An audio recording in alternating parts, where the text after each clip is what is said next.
अटल जी ने रुपए को 6 साल में 45 के पार पहुंचा दिया और कुल गिरावट में उनका करीब 11% योगदान है। डॉक्टर मनमोहन सिंह जी को 2004 में रुपए 45 पर मिला और 2007 में वो रुपए को मजबूत कर 41 पर ले गए। 2008 की ग्लोबल फाइनेंशियल क्राइसिस और इकोनॉमिक डिप्रेशन के बीच हिंदुस्तान का रुपया सिर्फ 48 तक ही गिरा। 2012 में जब टेपर टेंट्रम हुआ और इमर्जिंग मार्केट की करेंसी टूटने लगी, तब रुपया 58 से गिरकर 69 के आसपास पहुंच गया। लेकिन 4 महीने के अंदर कांग्रेस की सरकार रुपए को 69 से वापस 58 पर ले आई। इसके साथ ही हम जीडीपी ग्रोथ को 5.1 से 6.9% पर ले गए। सिर्फ एक साल में 2% की ऐसी ऐतिहासिक उछाल नरेंद्र मोदी के बस की बात नहीं है। हम साथ ही $35 बिलियन का विदेशी निवेश भी लेकर आए। कांग्रेस ने नरेंद्र मोदी को 58.4 पर रुपया सौंपा था, जिसे लेकर वो शतक लगाने में जुटे हुए हैं। रुपए की गिरावट में नरेंद्र मोदी का अभी तक का 34% का योगदान है और उनके 10 साल के कार्यकाल में रुपए की वैल्यू 50% गिर गई है। नरेंद्र मोदी ने ठान लिया है वो रुपए की सेंचुरी लगवा कर ही रहेंगे। कांग्रेस नेता सुप्रीत नेता ने रुपए गिरने से आम आदमी को क्या क्या नुकसान होगा वो बताया। उन्होंने कहा कि जो लोग गूगल कर अर्थशास्त्र के नए नए विशेषज्ञ बने हैं वो आपसे कहेंगे कि रुपए गिरने में कौन सी बड़ी बात है। तो मैं उन सबको बता दूं कि रुपया कमजोर होने का मतलब है आयात की लागत बढ़ रही है, मतलब विदेश से आने वाला सामान ज्यादा कीमत पर देश में आएगा, जिससे लोगों को सामान महंगे दाम पर मिलेगा। जैसे जैसे तेल महंगा होगा, सब्जी, फल, अंडा, दूध समेत कई चीजें महंगी होंगी। इस महंगाई को कंट्रोल करने के लिए आरबीआई ब्याज दर बढ़ाएगा, जिससे लोन पर ली गई सामानों की किस्त बढ़ जाएगी, मतलब घर, गाड़ी या पढ़ाई के लोन की किस्तें ज्यादा देनी पड़ेंगी। बता दें, रुपया ही नहीं, विदेशी कंपनियां भी भारत से पैसा निकाल रही हैं और देश की कंपनियां विदेशों में ज्यादा निवेश कर रही हैं। जीडीपी की हालत भी नाजुक है। मध्य प्रदेश के सिंगरौली जिले में एक नया चम्मच घोटाला सामने आया है। यहाँ महिला बाल विकास विभाग ने आंगनबाड़ियों के लिए चम्मच, सर्विंग चम्मच और जग खरीदे थे। इनमें एक चम्मच 810 रुपए में और एक जग 1247 रुपए में खरीदा गया। ये किसी और के लिए नहीं बल्कि आंगनबाड़ियों के लिए खरीदे गए। महिला बाल विकास विभाग की ओर से आंगनबाड़ियों के लिए 5 करोड़ रुपए के चम्मच, सर्विंग चम्मच और जग खरीदे गए। इन बर्तनों का टेंडर जय माता दी कॉरपोरेशन को दिया गया। हालांकि जब बर्तन की दुकान चला रहे एक दुकानदार से चम्मच की कीमत पूछी गई तो उन्होंने भी एक चम्मच की कीमत 5 से 50 रुपए तक बताई।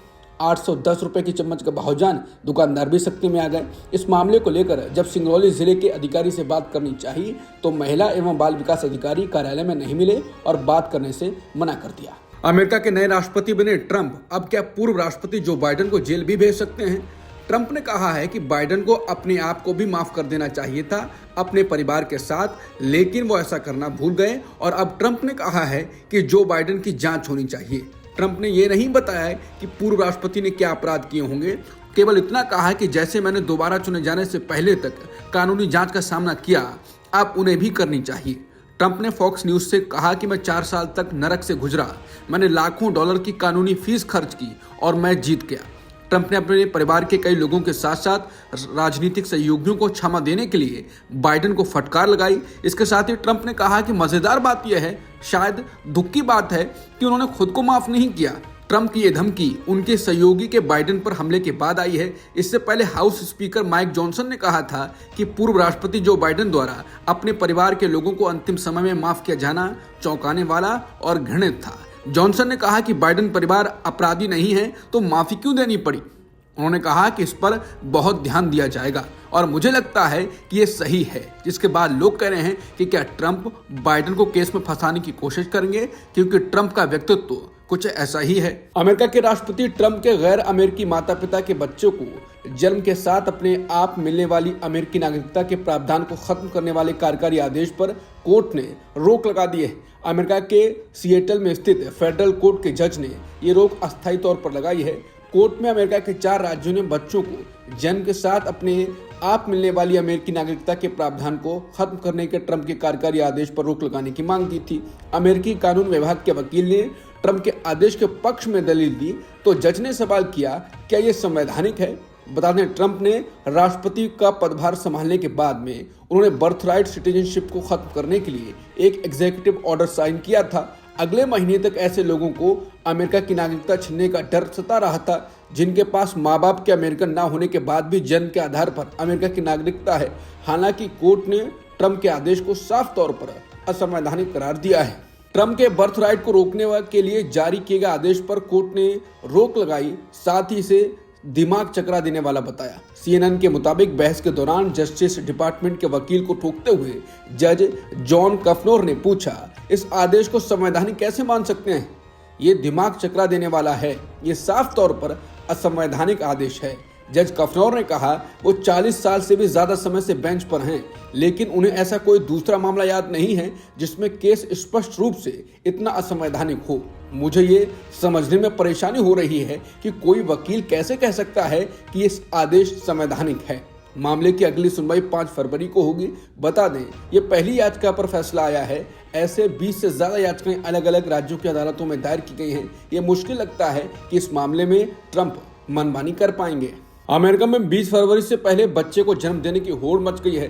टाइम्स ऑफ इंडिया की रिपोर्ट के मुताबिक एक भारतीय मूल की स्त्री रोग विशेषज्ञ ने बताया कि उन्हें कैसे करीब 20 फोन आए हैं जिनमें गर्भवती महिलाएं समय से पहले डिलीवरी के लिए सी सेक्शन यानी सर्जरी कराना चाह रही हैं। दरअसल राष्ट्रपति पद की शपथ लेने के बाद ट्रंप ने एग्जीक्यूटिव ऑर्डर जारी कर जन्मजात नागरिकता के अधिकार को समाप्त करने का फैसला किया है।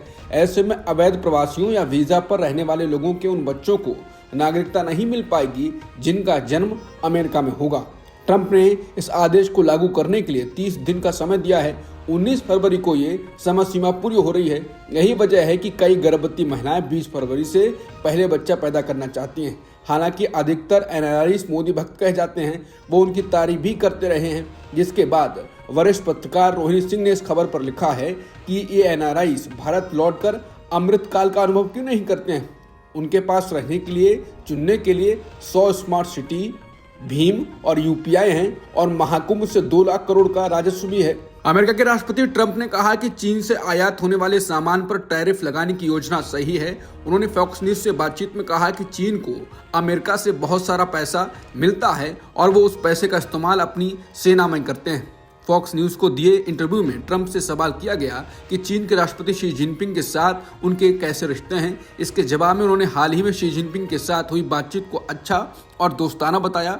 ट्रंप ने कहा कि कोरोना से पहले उन दोनों के बीच बहुत अच्छे संबंध थे। उन्होंने कहा कि चीन महत्वाकांक्षी देश है और वो महत्वाकांक्षी आदमी यानी राष्ट्रपति शी जिनपिंग हैं। वो मेरे दोस्त की तरह थे और हमारे संबंध बहुत अच्छे थे। अमेरिका के राष्ट्रपति ट्रंप ने एक बार फिर ये कहा कि टैरिफ से बचने के लिए कनाडा अमेरिका का एक राज्य बन सकता है। ट्रंप ने कहा कि कनाडा के साथ हमारा बड़ा कारोबारी घाटा है, हम इसे अब और जारी नहीं रख सकते। आप जानते हैं कि मैं हमेशा कहता रहा हूं कि आप राज्य बन सकते हैं। आप राज्य बन जाते हैं तो कारोबारी घाटा नहीं रहेगा और हम आप पर टैरिफ भी नहीं लगाएंगे। अमेरिकी राष्ट्रपति ने कहा कि सालों से कनाडा के साथ डील करना मुश्किल रहा है। ट्रंप ने कहा ये न्यायसंगत नहीं है कि 200 अरब या 250 अरब डॉलर कारोबारी घाटा रहे।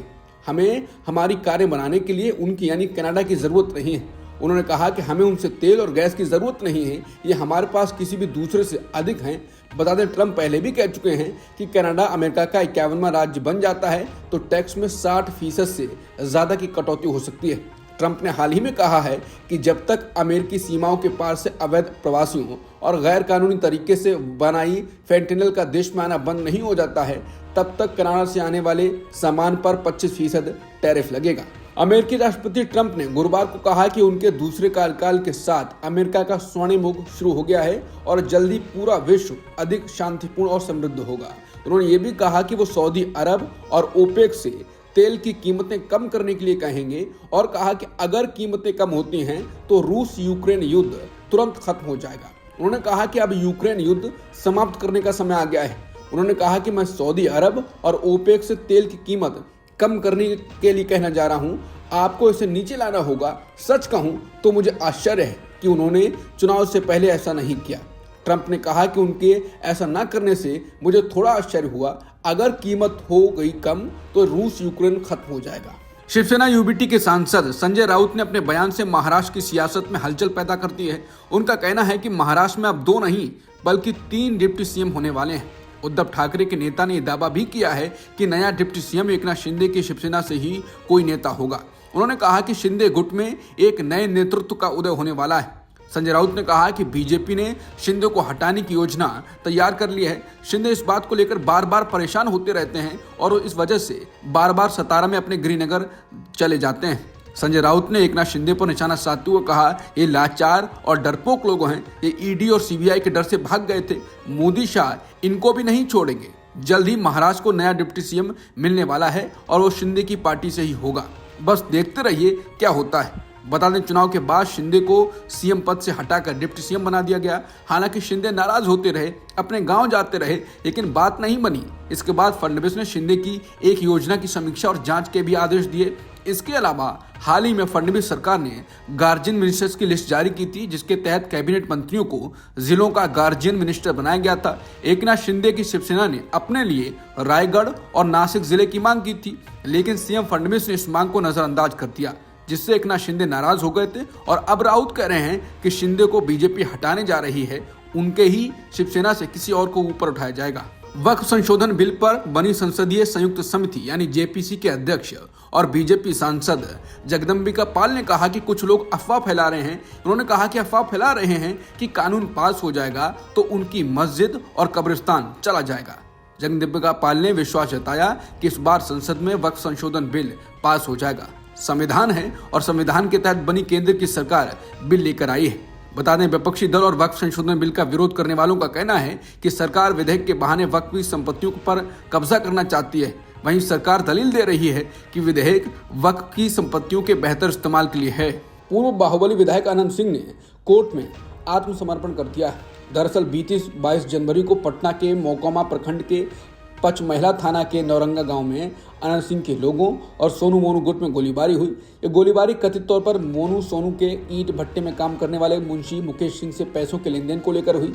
22 जनवरी की शाम 4:30 बजे हुई इस गोलीबारी के मामले में कुल 4 एफआईआर दर्ज हुई थी, जिसमें से एक में अनंत सिंह भी नामजद थे। इससे पहले पटना पुलिस सोनू सिंह और अनंत सिंह गुट के लोगों रोशन की गिरफ्तारी कर चुकी थी। शुक्रवार सुबह से पटना पुलिस ने अनंत सिंह के लदमा गांव से घर के पास अपनी उपस्थिति बढ़ा दी थी, जिसके बाद अनंत सिंह ने बाढ़ कोर्ट में सरेंडर किया। ऑस्ट्रेलियन ओपन के सेमीफाइनल से शुक्रवार को टेनिस खिलाड़ी नोवाक जोकोविच इंजरी के कारण बाहर हो गए। जोकोविच ने अलेक्जेंडर ज़वेरेव के खिलाफ सेमीफाइनल मुकाबला बाएं पैर में समस्या के कारण बीच में ही छोड़ दिया। नोवाक जोकोविच के पहले सेट में 1 घंटे 21 मिनट तक खेले, लेकिन इसके बाद वो आगे नहीं खेल पाए। इसी के साथ अलेक्जेंडर ज़वेरेव ऑस्ट्रेलियन ओपन के फाइनल में पहुंच गए। अब तक की सुर्खियों में इतना ही। बाकी खबरों के लिए बने रहिए सत्यहिंदी.com के साथ।